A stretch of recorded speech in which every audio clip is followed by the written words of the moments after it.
Quick way to get to the top.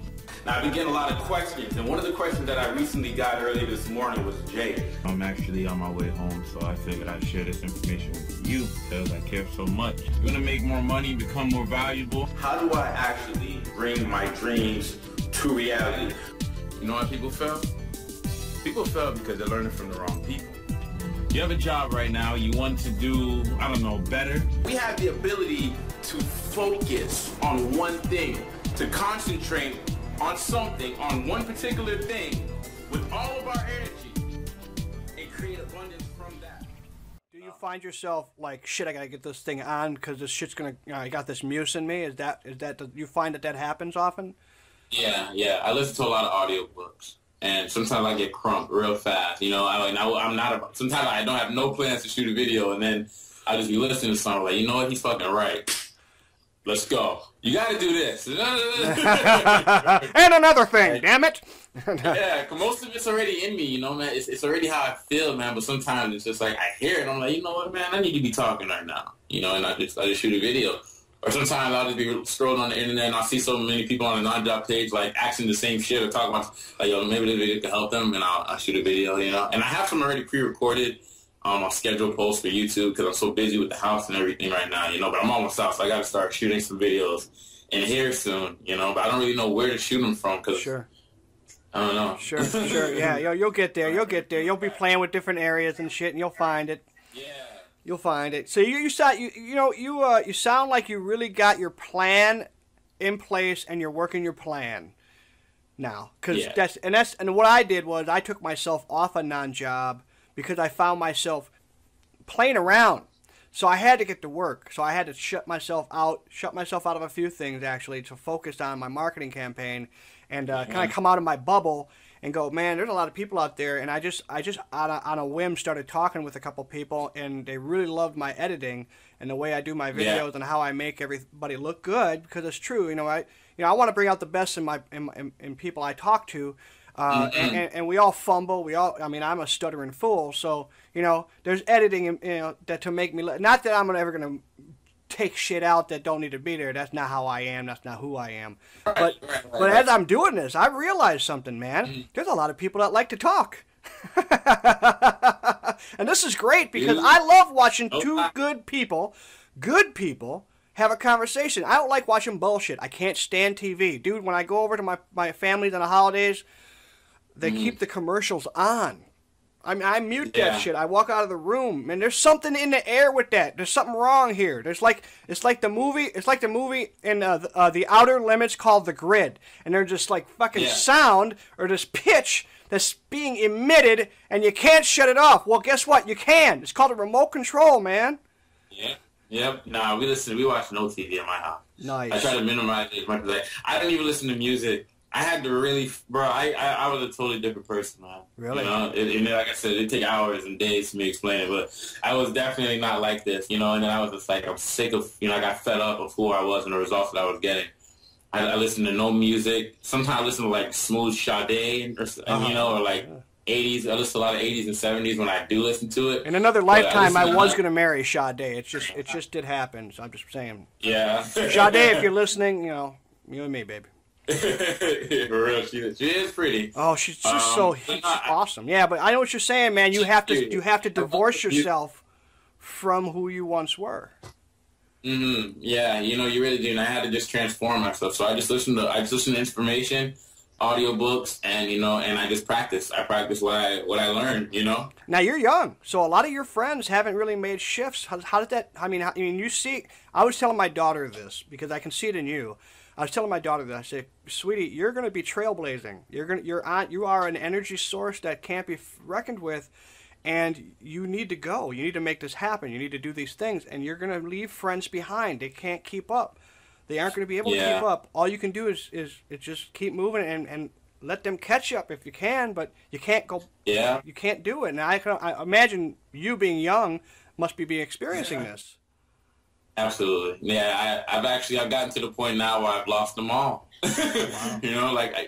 On some real levels. I've been at it for a while, man. I've lost all of them. I have two friends, and I barely ever see them, ever. I barely see them so much that they'll never even see this shit, because we're not even that close. Wow. We're just like, we just relate on, like, when we relate on certain time. But yeah, no friends, zero friends. Yeah. I have absolutely none. No, and I had friends, but as I grew, they didn't grow. You know, as I grew and started being aware and picking up and recognizing the patterns of life and shit, and knowing what I wanted, what I didn't want, they just couldn't keep up, you know, and people just fall off, man. They just fall off the down, and then, you know, they just feel like once I'm away, they don't have to go so hard, you know. Life doesn't have to, because I'm strict. Sometimes I'm a hard ass, man. Yeah. You know, if I catch you sleeping on the job, I will tell you you're sleeping on the job. You know, like, wake that ass up. Let's get results. Let's get to work. And, you know, it's hard to work with me because I really want to work, you know, and most people don't want to work. You know, that's the problem. That's why they hired you in the first place. And then they forget why they hired you when the emotion that prompted that action fades away. And that's a true test of character. Yeah. And that's what that's what you're developing. Yeah. You know, I mean, at the end of the day, hey, fuck it, because I have shit to do, bro. And I have a family, so that helps. You know what I'm saying? So at the end of the day, when it's time for me to travel and see the world, I'm not doing it with a bunch of fake friends or a bunch of dudes that just come around now because I'm successful. If they're not a business partner or a family member, then I'm golden. I'm not worried about nobody stealing from me. You know, like, I've been there. I've had Jay's friend. I've been robbed so many times. I've had shit stolen from me. I've been hurt. I've been jumped years ago. You know, I've been there already, man. So, you know, now when you're successful, now when you think different, you know, those people, they just hit me up to congratulate me or say, oh, I always knew it was going to be you, bro. I know that you're this and that. And I'm just like, yeah, you know, I pay no mind, because, you know, you don't forget what they say, but you always forget how they make you feel, you know? I was growing up, I was friends with a guy who grew up across the street from me at 4 years old. So I knew him since I was 4 years old. And the way the relationship took a turn in the 37 years later, or whatever it was, 36 years later. Yeah. But through those years, as I grew as a man, I didn't really start becoming a man until I was about your age, really. I was a child up until that point. But about that point is when it all turned around for me, and when I started looking at how he treated me, I started questioning, why am I here? What's going on? And when those questions started to arise inside me, I didn't ask him out, inside me, when I was disrespected for the first time ever, I held my own with this shit, and I was right. And I thought, you just gotta, like, look at yourself from over here and go, well, that's pretty fucking smart. You know? Like, I can't know where that shit came from. You know, you start believing in who you are, and you start going, you know what, man? This is my life, and you just live in it. And you're lucky I'm letting you in. And guess what? Exactly. You're not in here anymore. You're done. And you move on. That's a good way to put it, Bobby. That's a really good way to put it. You know, now they just get to look out, you know, look from the outside in, like, oh, and then they say whatever they're saying, and, you know, on the side. Man, and the sun's going to shine tomorrow, and life's going to go on. It's okay. Yeah. Let it go. I let that shit go. That doesn't serve me anymore. Not that I don't love them. If the phone rang, and if they say, hey, Bobby, I need you for something, if it's within my power, between me and God, I know I'll say yes. I know I will. I know me. See, but the thing is, though, most people, they don't even know themselves. And then when they don't follow through, hey, I'm going to do this thing for you, like this thing. I'm going to do this thing. Oh, that's great. That's fine. You don't have to. Go ahead and do the thing. And they never do the thing, and then they'll avoid you. And you're thinking to myself, it's not a big fucking deal, man. You know. Then you have to actually say shit like, you know that thing? Don't worry about the thing, man. You know, they're not real. Yeah, I know. And it's really lonely. It's really lonely when you become enlightened, awake, and real. Yeah, because there's not enough of us doing it. And I don't know, man. I mean, right now, I'll be honest with you, I noticed in my daughter my energy level, because I have a certain energy level. She's starting to match it, and I'm like, oh, damn. That's what I'm like? Damn, I'm great in small doses then, huh? That's pretty awesome. But yeah, man, I mean, hey, you see it in the young ones, definitely, you know? You have some pretty good energy, man. I like how you do these shows, you know? It's pretty cool, man. You know, I'm getting there. I'm finding my voice. I have not yet really found it, but when I do, it will be something that I feel good that my grandchildren will see. Because, you know, a lot of the times when I ask you that question, how do you look in the camera, I have been looking lately, looking and seeing my great-grandchildren, people I've never met but I know will exist one day. And when I come from this place, yeah, isn't it weird? When that perspective came to me one day, you know, and I'm thinking to myself, and I started doing it, and it's just like, I got done, and I turned it off. I'm like, wow, that felt really good. You know? Yeah. You know, and that's when you know you're doing it right. You know those feelings, because I can feel them in your videos, man. I can feel it. I definitely have that feeling, man. You know, and hey, I don't even know what my voice is yet. You know, I don't even know if this is my voice or, you know, I know when I sometimes I look at the other YouTubers and I scroll down to like where they really started. They didn't even sound today how they sounded when they started. You know, so I don't want to stop shooting these videos. You know, I think they're pretty cool. You know, as long as they're helping people, I'm gonna keep doing it. You know, I'm gonna you know, create products so people could actually use and audio programs. So if you like, you know, people take walks in the morning and stuff, and like for like an hour, you can actually listen to the information and get you pumped and get your day started and stuff, because it's unlimited. I'm never gonna stop learning. You know, so as I learn, as I use, I spit it back out. That's what you're supposed to do with information. You don't just hold it, keep it a secret. Dude, that's the point. That dude right behind me, Bill Hicks, said it best. He goes, "We were not meant on this earth to just purchase and consume. We were meant to create and share." Yeah, very true. Very, very true. I like that. Yeah. Well, I'm going to send you a whole bunch of shit. I'm going to send you a bunch of links. Oh, I'm going to, man, because I know that you're a busy dude, but when you got the time and when Brother Bob sends something, it's worth it. Trust me, it's worth it. Yeah, man. And, you know, honestly, bro, like, everyone thinks that I'm super busy, which I am, but the thing about it is, look at this. Like, my phone, the internet, you know what I'm saying? Like, I'm always on Facebook because I'm always on my phone. So if I'm, like, texting someone, I just hit the Facebook app. If someone's like, you know what I mean? I got to get me a smartphone. You know? My daughter's got the iPhone latest, whatever the hell, 9.1.6. Yeah, you know? I got to get me one of them, man. I shoot my videos from my... That's awesome, dude. That is awesome. So when you're leaning over, that's your fucking phone? Yeah. Wow, that's some good-ass video. It is. It's like the newer one. So like the quality is the same all through the board. Like my laptop has really good quality, and my phone, and I also have the other camera that I put on the tripod too. But like sometimes like I just go widescreen and it's very clean. It's crispy. You know? I wouldn't have known, dude. The audio's even better. I wouldn't even have known. I thought that was a camera like I have. I really did. I thought, damn, see how fast technology is moving? Yeah, it's amazing. And I stick with it. As fast as it's changed, I try to change with it, man, so I don't, you know, become obsolete. I am becoming obsolete, man. Well, it's getting to the point now where I'm going to be, I do want to travel. I do want to go and meet people like you and do, like when I was in New York City and Anthony Armini hooked up with me and we had that thing and we threw it up on the thing. That was my first interview, by the way. You can tell because my editing was terrible. But that's a good way to jumpstart. It was. Well, I was in New York because of my first book, and I wrote it. Got me on the Today Show a couple times. So I was on the Today Show again, and I did that with Jeff Ross, and actually asked me by name, which I thought was cool. Like, wow, what the fuck? He remembered me? Okay, cool. I don't give a fuck. It's a trip to New York. I'll take it. Whatever, man. I didn't care if I sold anything. I redid my whole website and shit, made it really cool, but I don't care about that, honestly. Right now, man, it's about, I don't know, I feel the need to express all my voices, and the way I'm doing that is, and I can't put it all in one channel. I just can't. There's an esoteric aspect to who I am that just doesn't function well with that side. But what I think is awesome is, I've got mediums for all my personalities. You know? Yeah. We live in a day and age where we have mediums for all our personalities. Shit, 30 years ago, we'd be schizophrenic. Yeah, honestly. You ain't lying. You're not lying. But no, thank God for YouTube, bro. Yep. YouTube totally missed away. Oh, yeah. You know? Yep. Well, hey, man, I'm going to let you go. This is just random rapping. That's how I roll. No, it's all cool, man. And I love it, bro. I absolutely love it, man. It's funny. I just got a text from my barber, so he's about to come by and get this nappy hair of mine. Nice. I got some shooting to do, man. I haven't shot a video in, like, a week. You doesn't that feel like forever? Yeah, it does, bro. I like to keep it fresh, man. You know, it keeps me reading. You know, keeps me up. But I haven't shit. It's hard. I move, man. There's so much shit everywhere. How old are your kids? Are they young? Are they in a young age? No, my boy is 5.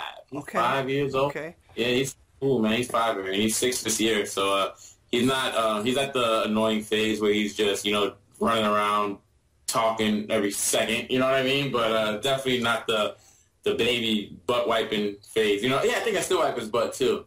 You know, he's just being a kid. I love my boy. You know, man, I love those ages, bro. I love those ages. They were wonderful fucking ages. You are God. Yeah. Nothing you can do is wrong. Everything you do is awesome.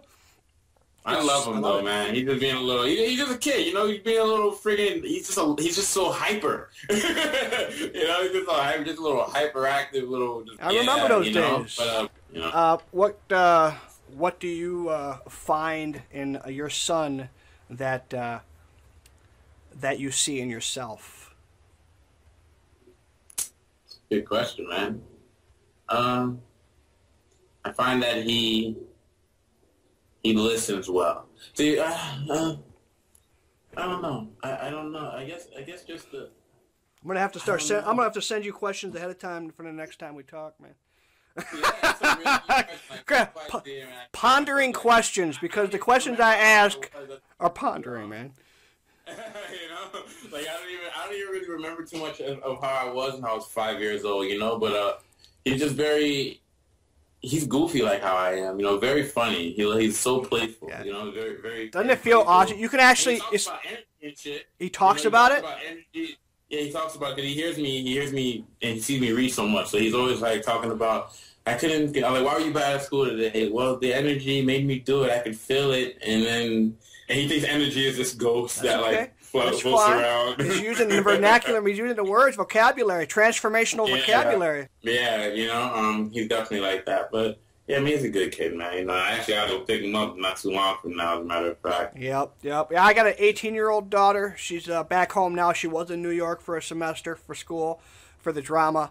But she decided financially it makes sense, and the fact that she could stage time instantly made even more sense. So she came on back home, and she's here. And I got a 14-year-old son. And he is actually, we're trying something different this time around. You know, I said, you know what, dude? Your grades aren't where they need to be, so I'm going to have you stay in one home. I'm going to have you stay at your mom's. Just the first time we ever did this. So it's been a month. I'll be honest with you, man.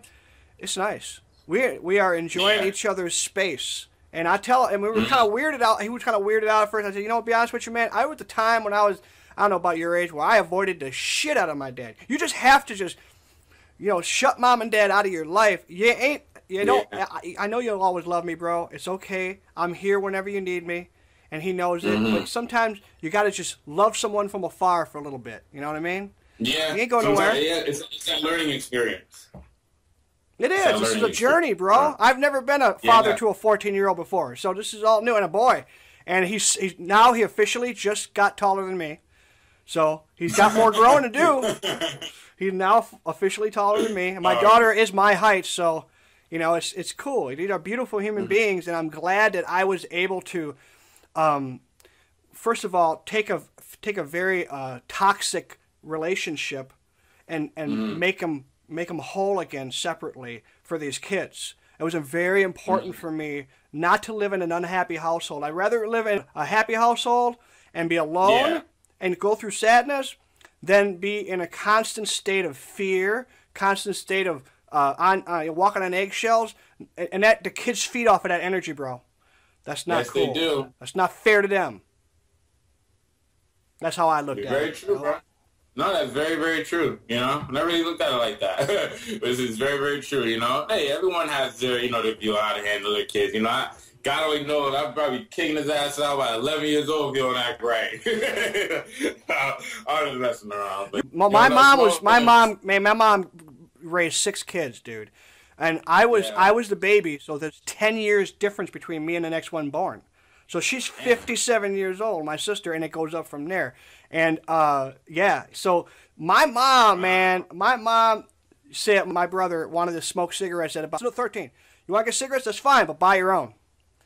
I mean, you get to the point in your life where it's like, hey, you're gonna do stupid shit. Go ahead and do stupid shit, but you pay for it. Yeah, honestly. That's like tough love right there. I don't know if I could do that 100%, but that's some tough love right there. It's like, I had enough of you damn kids. Go ahead. Just don't jump off a cliff. You're right, man. Hey, man, I'm gonna let you roll because you got shit to do. Yeah, it was a pleasure talking to you, man. You're a really cool dude, bro. And when do you plan on having this up? You gonna post this on your YouTube page? Yeah, but I'm hoping to get this up within the next week or so. Oh, that's cool, man. Take your time with it, man. Just let me know when it is up so I can, share it amongst my people and everyone get to know you. Yeah, I'll throw all your links and everything in there and make it look really nice for you. And I'll shoot you the first copy so you can just kind of give me a thumbs up or a thumbs down if you need me to show you something. Absolutely, bro. All right. I appreciate your time, man. It was a pleasure talking to you. Fist pump. Boom. All right, peace, brother. Later, bro. I took the fist pump.